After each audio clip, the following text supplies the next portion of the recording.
दोस्तों, जैसा कि आप जानते हैं एसबीआई फाउंडेशन है वो प्रतिवर्ष स्कॉलरशिप स्कीम लेके आता है। स्कूली बच्चों के लिए ये स्कीम है 10,000 रुपये पर ईयर के हिसाब से। जो बच्चे कक्षा 6, 7, 8, 9, 10, 11, 12 में पढ़ते हैं, यानी 6 से लेकर के 12वीं क्लास तक पढ़ते हैं, उनके लिए स्कीम है एसबीआई आशा स्कॉलरशिप। ये प्रतिवर्ष निकलती है। इस वर्ष भी फॉर्म है वो चालू हो गए हैं, यानी आशा स्कॉलरशिप के फॉर्म है वो 2023 के चालू हो गए हैं। इसके लिए क्या एबिलिटी है, कौन कौन से डॉक्यूमेंट्स चाहिए, फॉर्म कैसे फिल किया जाएगा, इसके बारे में मैं आपको बता देता हूँ। तो एसबीआई फाउंडेशन है वो प्रति वर्ष प्रत्येक बच्चे को 10,000 रुपये की छात्रवृत्ति देता है, जो इसमें के लिए सिलेक्ट होते हैं।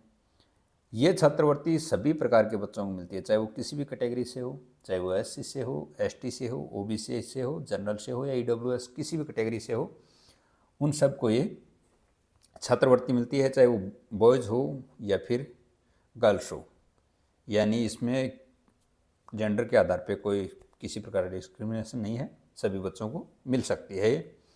इसके लिए जो टर्म्स एंड कंडीशन है वो क्या है, इसमें किसी भी प्रकार की कोई एग्ज़ाम नहीं होती, कोई कंपटीशन एग्ज़ाम नहीं होती है। यानी वो प्रीवियस ईयर के परसेंटेज जो आपने प्राप्त किए हैं उसके आधार पर ही आपको मिलती है। ये कक्षा 6 से लेकर के 12 तक मिलती है, मैंने पहले बता दिया है। इसमें एक शर्त है, वो ये है कि आपके परिवार की आय है वो 3 लाख रुपए से कम होनी चाहिए। यानी 3 लाख रुपए है या 3 लाख रुपए से कम होनी चाहिए, इससे अधिक है तो आप इसके लिए एलिजिबल नहीं हैं।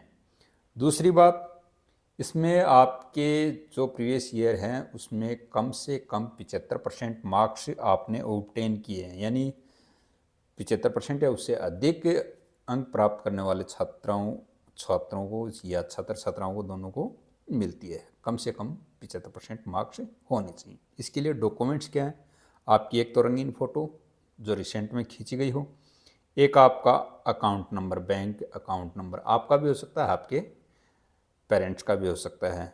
यदि आपके पेरेंट्स में किसी का ये डेथ हो गई है दुर्भाग्यवश, तो उसका डेथ सर्टिफिकेट आपको चाहिए।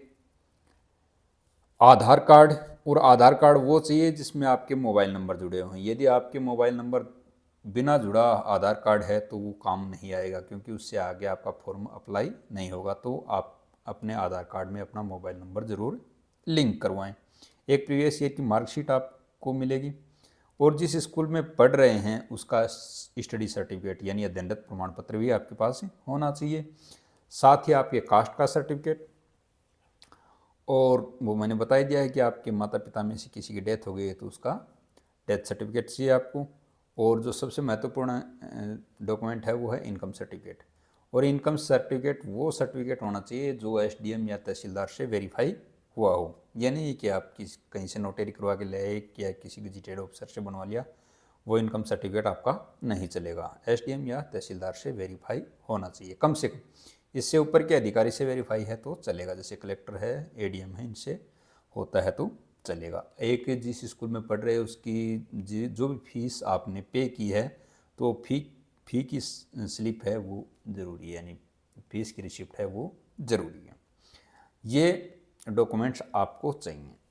अप्लाई कैसे करना है, तो अप्लाई करने के लिए जो इसका ऑफिशियल पार्टनर है बट फॉर स्टडी, उसकी साइट पे जाएंगे तो आपको स्टेप बाय स्टेप वहाँ पे फिल करने का तरीका बताया गया है। वहाँ पर एक वीडियो भी डाला गया है, उस वीडियो को देख करके आप पूरी तरह से फॉर्म को भर सकते हैं। यदि नहीं भरना चाहते तो आप इस वीडियो के नीचे कमेंट में लिख दीजिए कि सर हमें बताइए, तो मैं आपको कल वो वीडियो भी प्रोवाइड करवा दूंगा। धन्यवाद। जय हिंद।